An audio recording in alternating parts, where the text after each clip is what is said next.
Patuloy na lumalala ang kaguluhan sa Israel dahil sa pag-atake ng Palestinian militant group na Hamas.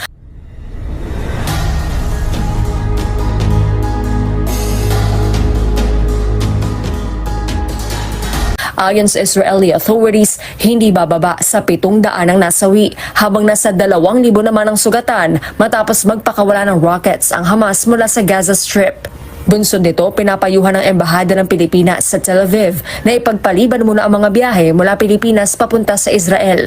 Sa isang travel advisory, inirekomenda ng Philippine Embassy doon na huwag na munang bumiyahe doon hanggang sa umayos na ang sitwasyon at seguridad sa Israel. Sa ngayon, nananatiling nakabukas ang Ben Gurion International Airport at tuloy pa rin ang mga biyahe mula Israel patungo ng Pilipinas. Inaabisuhan naman ng mga mayroong kumpirmadong flights na makipag-ugnayan muna sa kanilang travel agency para sa posibleng flight cancellations. Simula kahapon, isinara na ang Embahada ng Pilipinas sa Israel. Ayon sa Department of Foreign Affairs, nasa halos 30,000 na Pilipino ang kasalukuyang nasa Israel. Tiniyak naman ni Foreign Affairs Secretary Enrique Manalo na binabantayan ang sitwasyon ng mga Pilipino sa Middle East.